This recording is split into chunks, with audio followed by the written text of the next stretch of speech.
Okay, good day everyone. So today's topic is all about the Excel formulas. Okay, so bago natin sisimulan yan, kailangan mo nating malaman kung ano ba itong nakalagay dito na E1. Okay, E1. Okay, pag click kasi natin itong isang column, okay, meron siyang nakalagay na A1. Okay, and next, pag click natin ito, isang column B2. Saan pa galing ito? Okay? So, saan siya? Okay? For example, click natin tong column na to, nagpapakita A2. Bakit sa A2? Okay, meron siyang, ibig sabihin ng A2, kabilang siya sa column na A, and then kabilang siya sa rows na 2. Okay? Pag click natin ito, okay, dito tayo. Sa B. B naman tayo. Okay? B. Nagpapakita rito is B1. Bakit sa B1? Kabilang sa column na B, and then kabilang sa rows na 1. Okay, next is click natin itong si dito. Okay, C5. Bakit sa C5? Kabilang siya sa C, and then kabilang siya sa rows na 5. Okay? Tingnan natin yan, C5. Okay, let's start. So, ang una nating i-discuss is the sum function. Okay, so di-discuss muna natin yung mga function sa Excel. Okay, so paano pa yung formulas ng sum? Okay, so lalagay lang natin dito equals, and then magse-select tayo ng isang column. Okay, o kaya cell. Okay, ang tawag dyan is cell, hindi siya column. So, since ito ay column, ito ay rows, and then tawag natin yan is cell. Mag-select tayo ng cell, and then ilagay lang natin ang plus, and then select natin ulit ito, and then click enter or press enter. Ayan. So, ibig sabihin yan, i-compute niya ngayon yung B2 at B3. So, equals niya is 30. Okay. So, yan yung isang way na pagguha ng sum. Okay. So, paano paggagamit tayo ng isang function? Okay. So, ilagay lang natin equals, and then sum, and then open. Open natin, and then iselect natin yung gusto nating isum up. Okay. For example, gusto natin itong si 10, and then comma, and then 20, comma, and then B3, and then i-close natin, ayan, and then hit enter.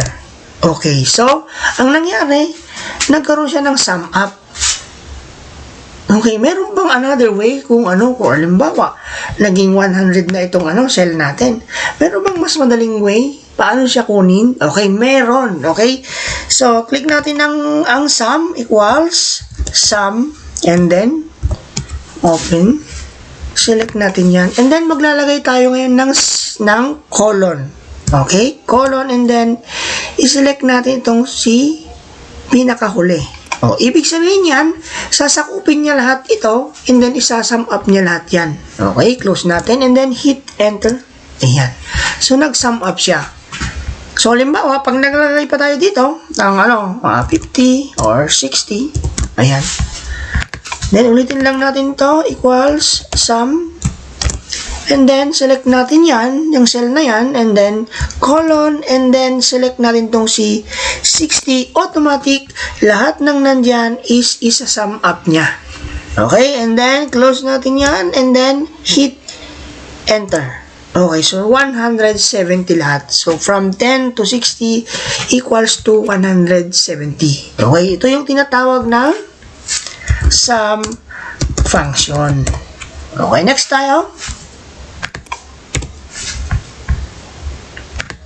We have the average naman. Okay, average tayo.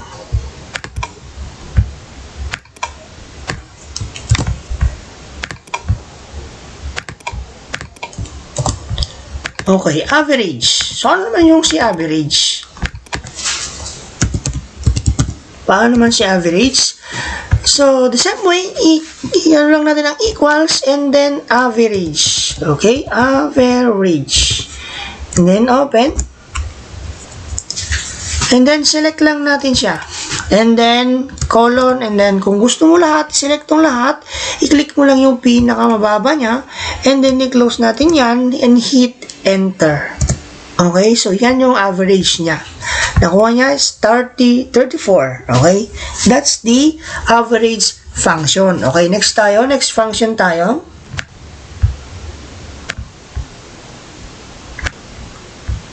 Another function is the subtotal. Okay? Meron tayong subtotal function.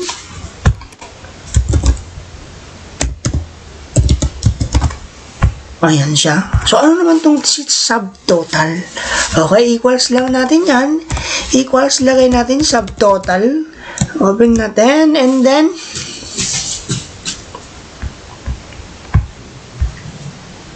i-select natin ngayon itong si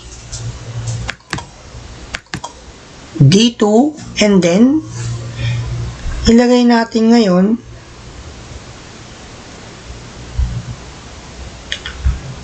itong si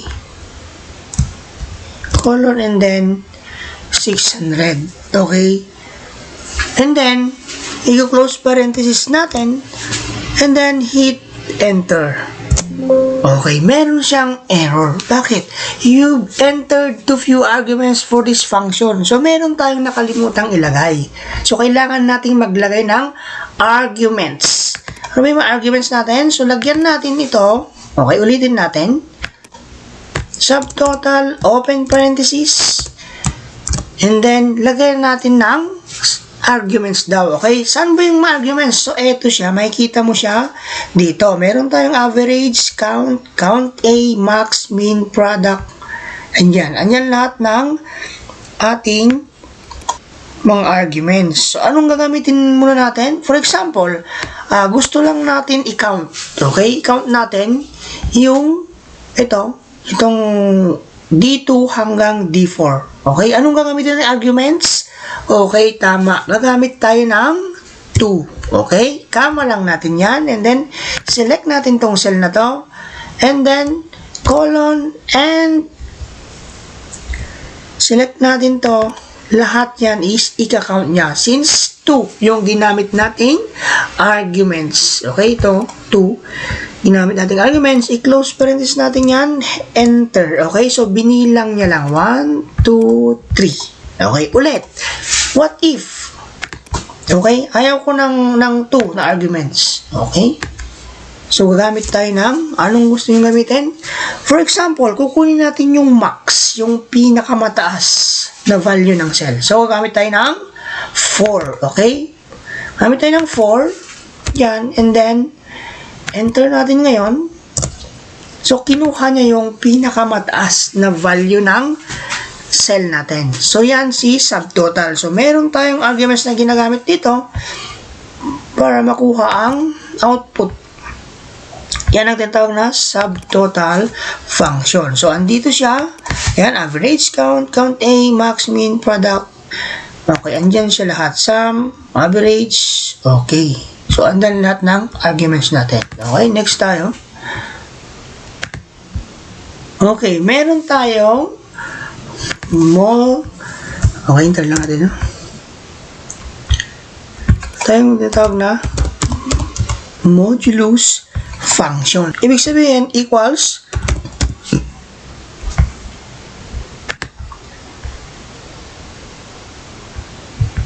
okay. And then, select natin to. For example, itong si 10. Okay? I-divide natin siya ng 2. Okay, so ang re-return niya, yung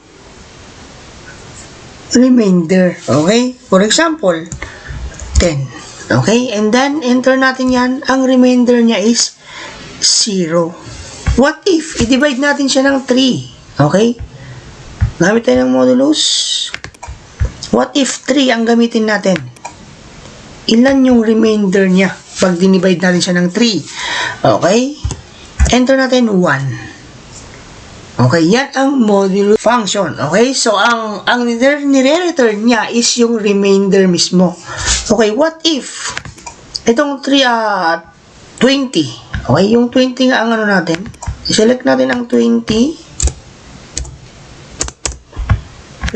And then ang divisor niya is 3. Ilan kaya ang remainder niyan? Enter. Okay, meron siyang remainder na 2. Okay, 20 divided by 3 is equal to 6. 6, 12, 18, which is mayroong natirang 2. Okay, yan ang modulus function.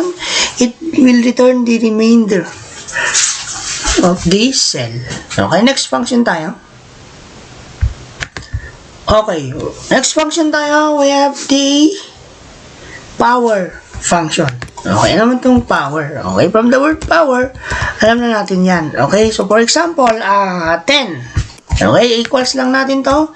Equals power, open parenthesis. And then, select natin ang 10. Okay, i-erase natin siya sa 2. Okay, ibig sabihin yan, ito yung number, ito yung susunod natin, and then ito yung power. Okay, so ibig sabihin yan, 10 raised to 2, what is the answer? Okay, equals lang natin, 100. What if, kung nilagay natin ang 3? Okay, raised to 3. 10 raised to 3 is equal to 1,000. So, yan ang power function. Okay, meron tayong tinatawag na ceiling function.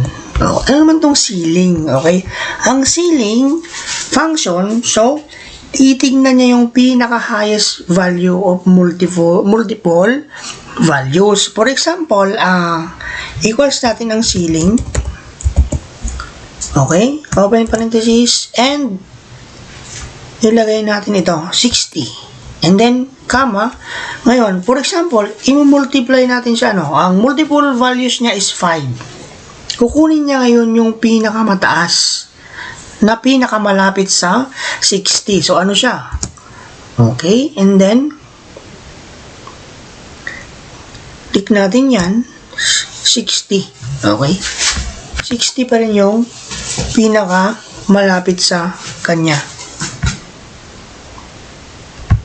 Okay. What if kung 61 naman? Okay? Paano kung 61 ito? Ano yung pinakamalapit na multiple values niya? Okay? Pangilagyan ko to ng 61. Ang pinakamalapit niyan is 65. Yan yung pinaka-highest na multiple values ni 60 pag 5 ang ginamit natin. Okay? So, medyo marami na siguro nalulito. So, simulan natin sa 10. Dito tayo sa 10. Palitan natin to ng 10. Okay. Dito tayo sa 10. So, ang multiple values na gagamitin natin is, okay, is 2. Ano kayang pinakamalapit sa 10 pag 2? Okay, 2, 4, 6, 8, 10. So, enter natin yan. Okay, 10 pa rin siya. Bakit? Kasi, meron siyang, huminto lang siya sa 10. Okay? So, paano siya magiging 12? Magiging 12 lang yan pag sobra na sa 10. Okay? For example, mayroon itong 0.5. Ibig sabihin, sobra na sa 10. So, ang lalabas, 12. Okay? So, magdadagdag ka lang ng 5. That's the ceiling. Okay? Ang ceiling, kinukuha niya yung pinakamalapit na highest multiple value niya. Okay, sa 20 tayo. So, gagamit tayo ngayon ng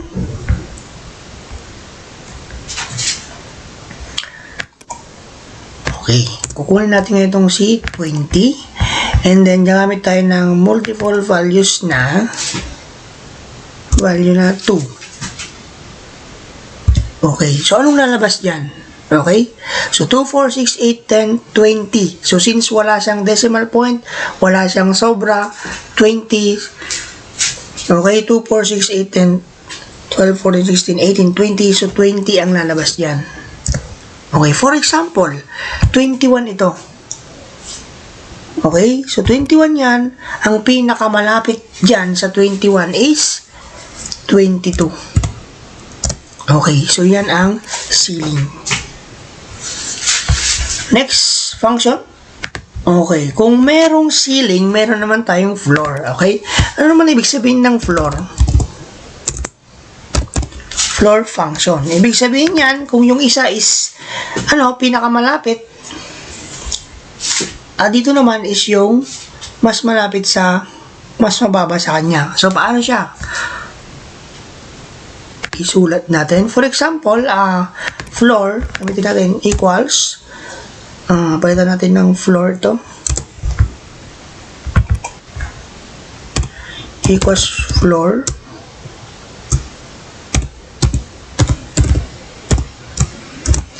And then, select natin to. 30. Gagamit tayo ngayon ng 5. 5 multiple values. Okay, so, 30 pa rin siya. So, yan ang floor natin. So, for example, ito is, 30.1. 30 pa rin siya. Kasi yan yung pinakamalapit sa cell natin. Okay? For example, 5. For example, is 5. Okay, so, 30 pa rin yung sagot. Okay, yan ang floor. What if? Okay, what if kung 20 na ito? 20 na ito. Ano yung nearest? Okay, ano yung nearest? Nearest lowest multiple value. Okay, so pag 29, enter natin yan. Ibig sabihin yan is 25. Okay, yan ang floor. So, ang floor is the nearest lowest multiple value, and the ceiling is the highest nearest multiple value. So, paano siya? Okay, so medyo marami nang nalilito. And then, ceiling. Ito ang ceiling. Ceiling. Okay, for example, 25.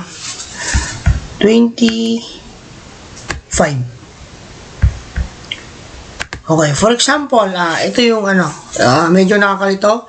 So, meron tayong floor function and then meron tayong ceiling function. So, ang kinukuha natin dito is the nearest, highest multiple value is the ceiling. Okay? And then, the lowest na pinakamalapit sa cell natin, that is the floor. Okay? For example, the multiple value of 31. Okay, gagamit tayo ng 5. So, ano yung pinakamalapit? 5, 10, 15, 20, 25, 30. 35. Okay, ano yung pinakamalapit sa 31? The highest multiple. And then, we have the 35. Ano yung pinakamalapit ni the lowest multiple? We have the 30. Okay, so yan ang floor at ceiling.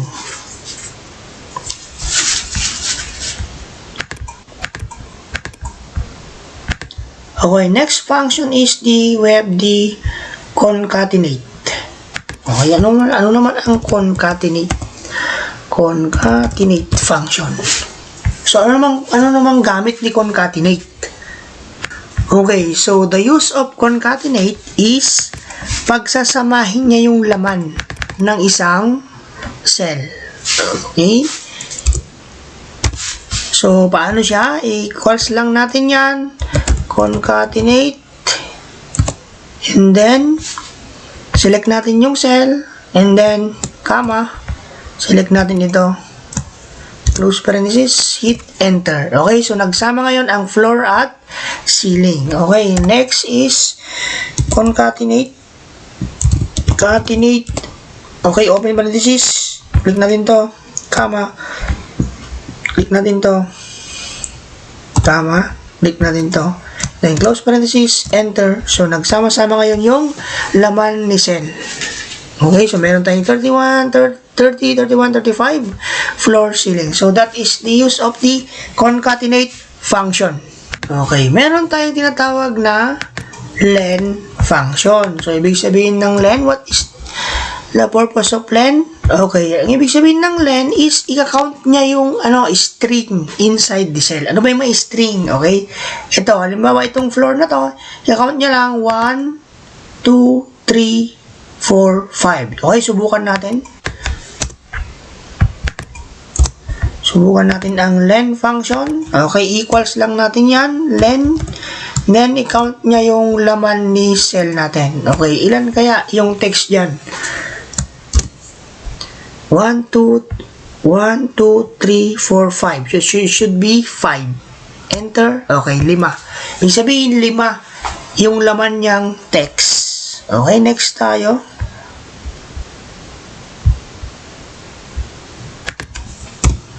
Okay, len. Bilangin natin ito. Then, open parenthesis. Click na rin to. And then, enter. Okay, so ibig sabihin, dalawa yung character na inside the cell. Okay, meron tayong tinatawag na now function. Ano naman tong now function? Ibig sabihin lang yan, equals natin, and then, click natin ang now, close, enter. Okay? So, ano ang ni-return niya? Okay, anong pinakita niya?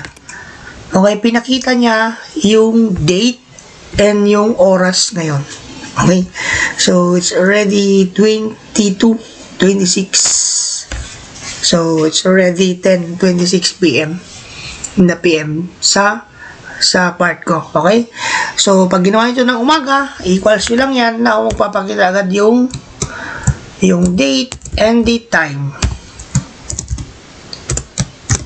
Okay. So, that is the now function. Okay, meron tayong tinatawag na today function. Ano naman today? Okay? Equals lang natin yan. Today and today. Okay. So, ang nag-return is the date today. 1/29/2025.